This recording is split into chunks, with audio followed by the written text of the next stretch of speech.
their communities new varieties. But also, regarding the indigenous crops that we are talking today about, we try to also find out what kind of crops exist in this community. So we have in total 120 groups. And of these 120 groups, 49 are working on specifically on indigenous crops, which some of them are domesticated, some of them are semi-domesticated, some of them are wild.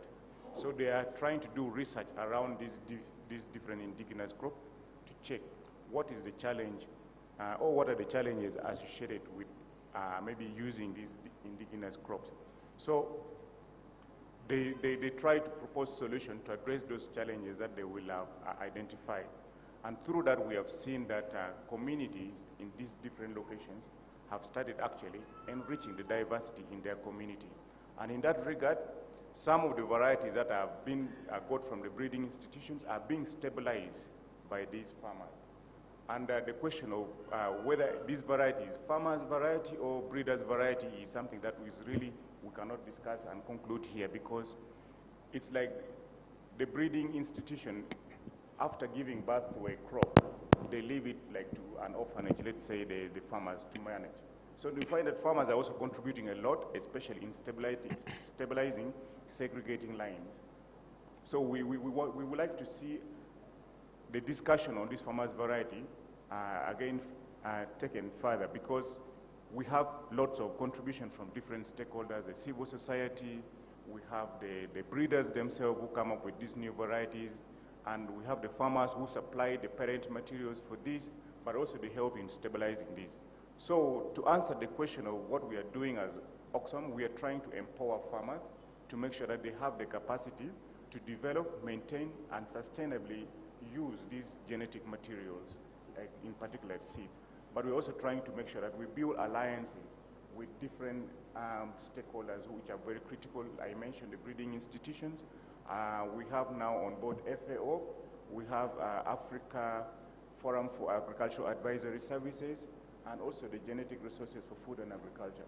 So our work as Oxfam is to convene this critical mass of stakeholders to try and see how best we can collectively support the farmers to manage their crop diversity, but also to protect. Because the issue is that if we have as many crops and of different varieties as possible, even with the conditions of changing, like the climate change that is happening, farmers can still be able to have food security. So that's why we really want to make sure that farmers are empowered to support or to manage their diversity, but also to bring different stakeholders to support this agenda. Thank you. Thank you. Thank you so much, Opio. Thanks a lot. Now, Dr. Kathy, just tell us about the role that the role of community seed banks in achieving farmers' rights. Thank you. Thank you, Charles. Thank you, Peram, for this opportunity. As Joyce informed us about community seed banks are basically institutions that enable farmers to conserve and sustainably utilize plant genetic resources. When it comes to farmers' rights, as Charles mentioned, there is need to demystify what farmers' rights are. But Uganda is party to the International Treaty on Plant Genetic Resources for Food and Agriculture. And within that treaty, farmers' rights are kind of defined in Article 9.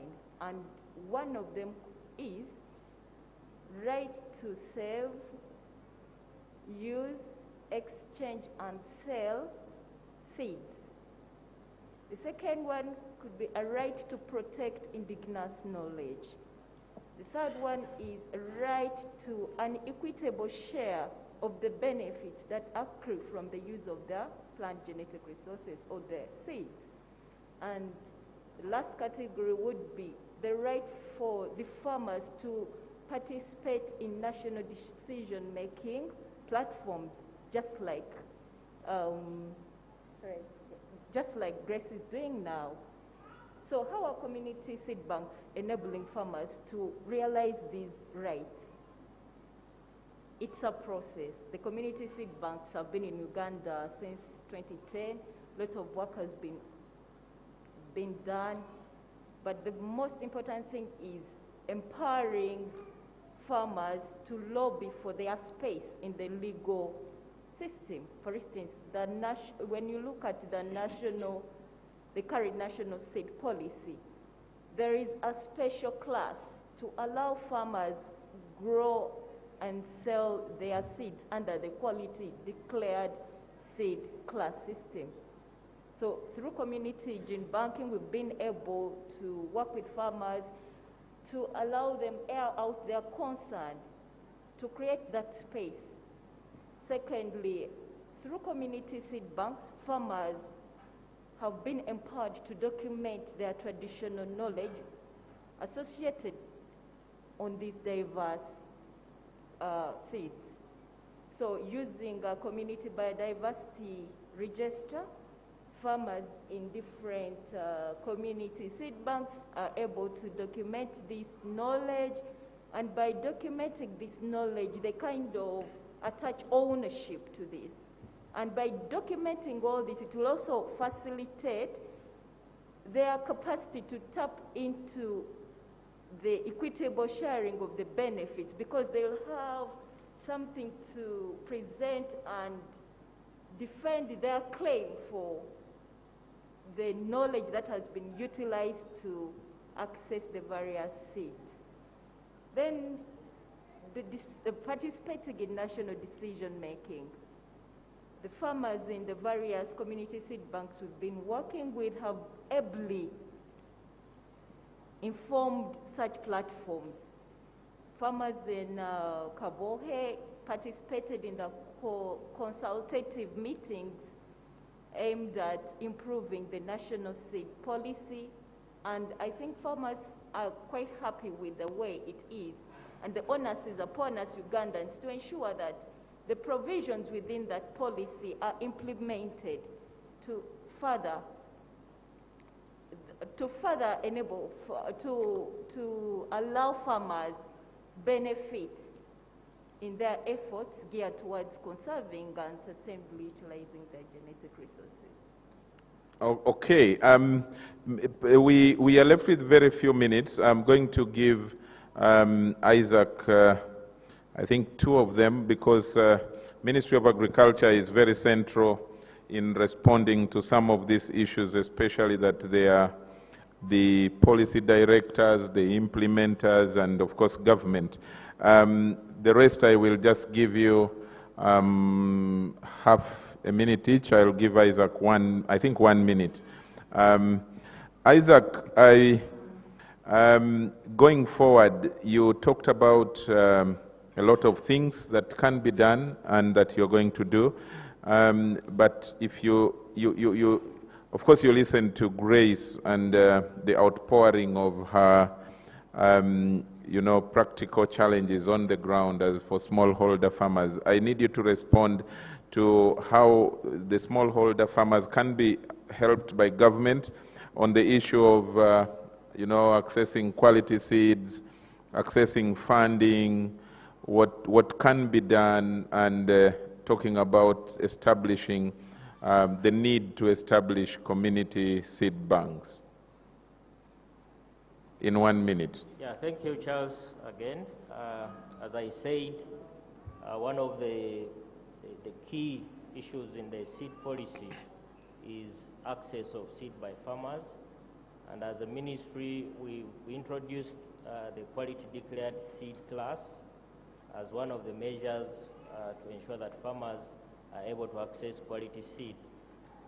In terms of funding and helping out the community seed banks, currently, I think the Plant Genetic Resource Center is the one that is taking lead in terms of coordinating the activities of the community seed banks. But as a ministry, and since my minister is here, I think he will, in his speech, he will say much more. But what the department and the Minister General is doing is to try as much as possible to develop the guidelines. As Charles said, the other Charles, not the moderator, we don't have a very clear definition of farmer variety. And as we're developing these guidelines, because you know, we have to operate in the country's legal framework. We don't have a legal framework to register these farmer varieties. The definition is hazy. We're not very sure about what exactly the farmer variety is. But elsewhere, we know these varieties have been registered, and we are benchmarking what has been done elsewhere and say, okay, what can we domesticate this year? What works for us? So this is something that is ongoing, and we hope working with colleagues from the Genetic Resource Center, as well as Bioversity International, we should be able to come up with some guidance on how farmers can be helped. And as I conclude, we are in the final processes of drafting the regulations for the Plant Variety Protection, to implement the Plant Variety Protection Act. And in the implementation of the Plant Variety Protection Act, we should be able to provide for at least farmers benefiting from their genetic resource. Because as it currently stands, farmers can't access benefits, financial benefits from these. And the colleagues who spoke about the quality declared seed, you know, the local seed businesses who do the quality declared seed can only sell these varieties within the communities in which they are living. So you can't place these on the shelves. And this is something that has to go into the legal direction. What needs to be done for such varieties to get onto the shelves in agro-input shops? So those are some of the things that we are doing as a ministry to help our farmers. Thank you. Thank you so much, Isaac. Can I now request Charles and Grace and Dr. Catherine in just 40 seconds each, way forward in your view on what has been discussed on the panel. Yeah, you can start, Charles. Yeah, so thank you so much. For me, I think this issue is important. Now, we need to start by acknowledging, which I think we're already doing, and recognizing the role of different stakeholders, and particularly farmers, especially in maintaining this farmers' variety. So we may need a mechanism or a system which will really recognize the contribution from the different actors, let's say the breeders, the farmers, and all those who are involved in actually maintaining a particular variety, so that any other benefits that may be associated with it can be also, I think, fairly shared. So if we can have maybe a system which is like open source, which recognizes the contribution from these different stakeholders, it will really be very, very helpful, because farmers also play a lot of role even in maintaining or improving the breeder's variety, leave alone the varieties that has been developed and maintained by them over time. Thank you. Thank you, Charles. Grace, in less than a minute, way forward in your view on the issues raised. Thank you very much. I think one of my ways forward is that as farmers, while we are tabling our issues to the partners we think that can give us support, to the government, we are going to continue trying to find a way we can see to it that our issues are actually addressed and we achieve. We are also going to, whenever the project comes across, as farmers, we are going to continue embracing those projects as they come, and we are going to try to find a way that we as farmers, we can also be in a comfortable situation to address our issues. I still stand firm to the partners who are supporting us, to the government, that we are really kindly appealing that as farmers, we really need to be looked at from the challenges that we have. We are appealing to them that they should always be seen when we come across with the challenges that we have. We actually appeal that farmers should be looked for at their challenges, and the challenges that farmers have should actually be addressed. And I think in that way, we shall be able to have an opportunity of actually improving ourselves also as small-scale farmers, because there is no way we can help ourselves unless we shall be able to get support from wherever organization or the government when we ask some support that we need, the challenges that we have cited. We cannot support ourselves unless they come in. So I still stand that they should look at our challenges and try to find a way we can also come out of those challenges and we help ourselves. Thank you very much, Grace, for those honest views. The good thing, the guest of honor has requested that he weighs in some 2 minutes on the issues that have been raised, especially those issues from the smallholder farmers. I'm going to request him to respond to that after Dr. Catherine. So, Catherine, your 30, 40 seconds way forward. All right, thank you so much. Personally, I commend the efforts stakeholders have made towards ensuring that our indigenous foods are conserved and utilized. The community seed banking concept, it has been embraced. We have developed the standard operating procedure to assist farmers move from A to Z of community seed banking, situation analysis to sustainability issues my sister Grace has been talking about. So kindly, I commend you that let's embrace these SOPs and also strategies like incorporating these community seed banks into our national local government development plans. They have budgets. So the onus is upon our leaders to embrace this, incorporate it in these national budgets as we work towards implementing some good provision, very nice provisions in our national seed policy. For instance, in that national seed policy, there is a strategy of upscaling establishment of community seed banks in all regions of Uganda. We know Uganda is gifted. The indigenous foods in different regions have to be conserved in very nice, strong community seed banking systems. I submit. Thank you, Doctor.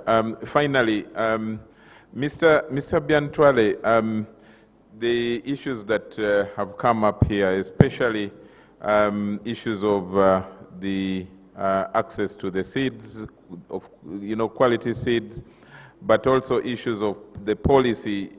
Grace particularly talked about the policy not allowing for some changes to allow community to set up the seed banks and all that. Can you weigh in on that and respond to, in addition to what your colleague Isaac had already enumerated?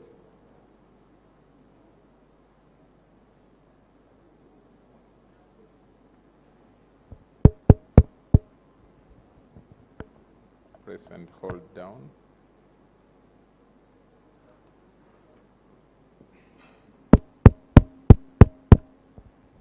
As if this mic has issues.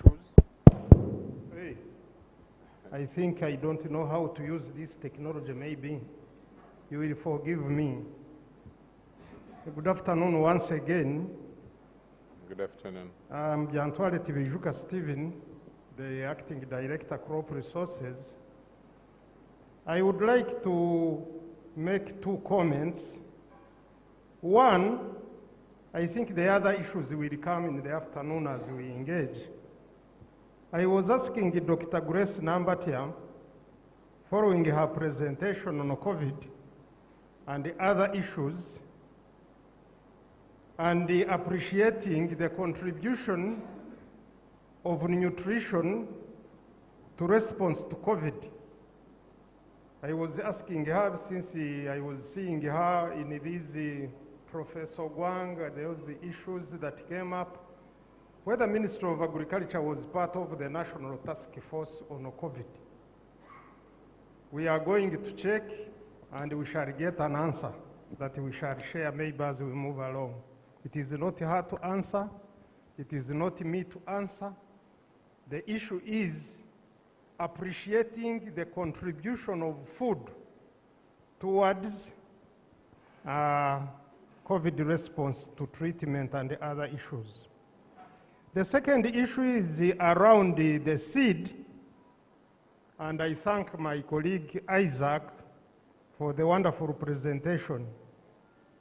What I would like us to appreciate is that the way the Seed Act was crafted and coined, it is looking at mainly the issues of trade,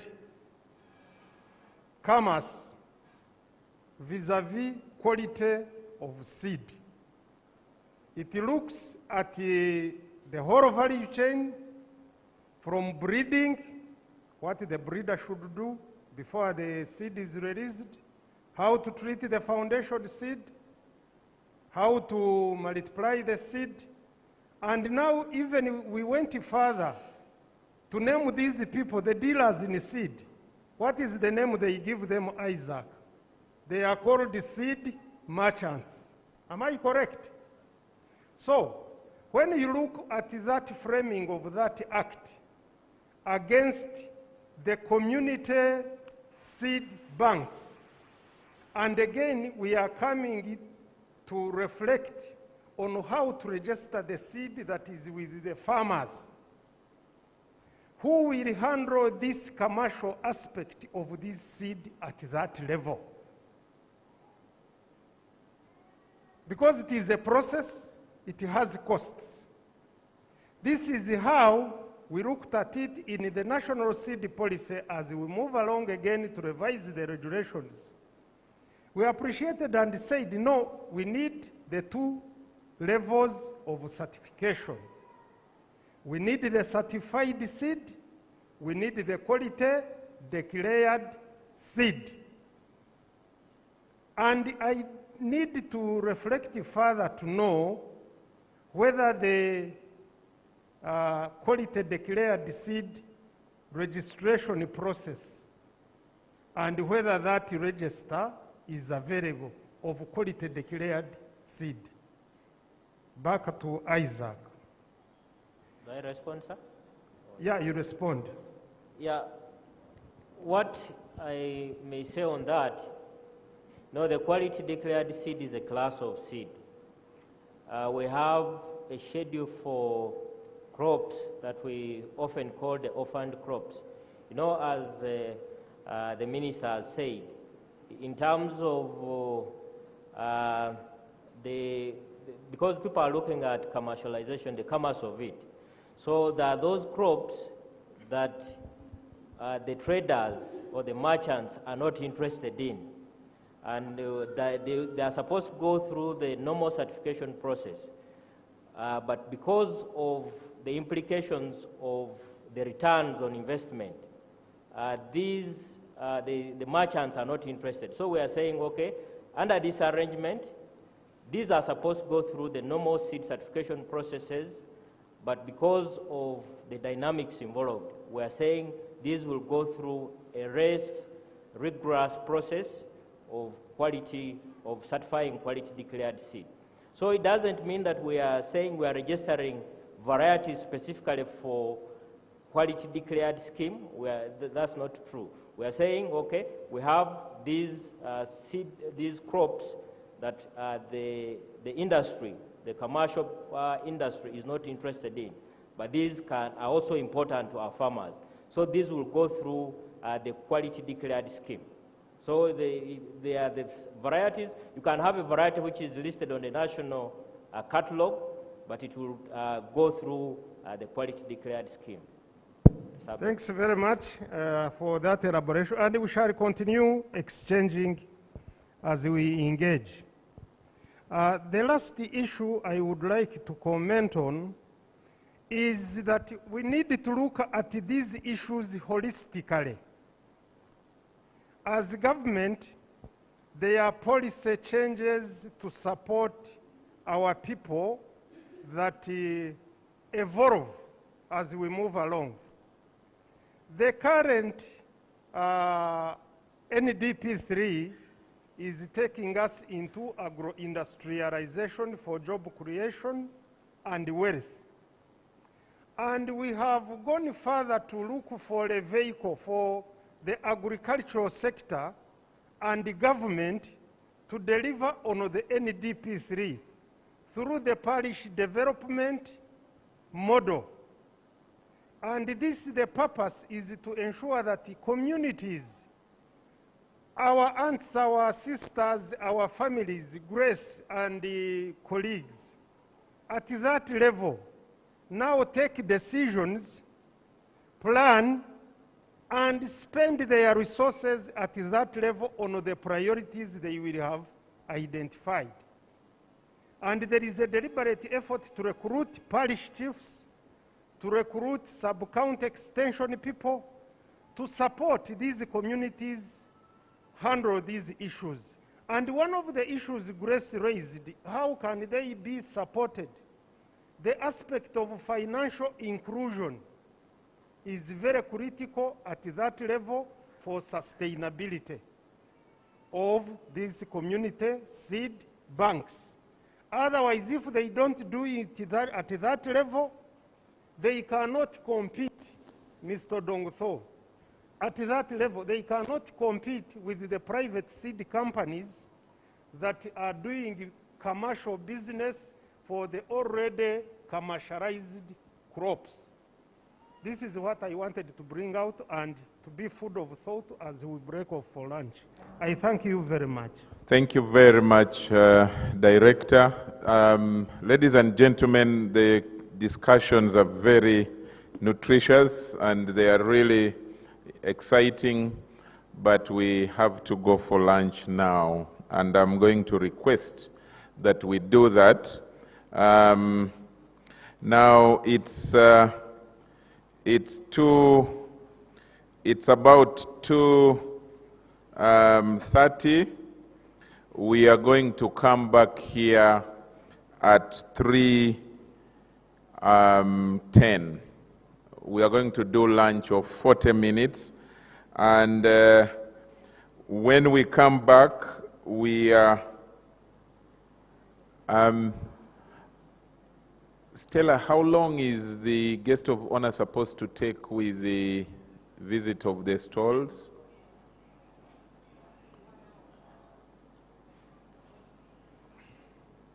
Just a moment, let me consult a bit.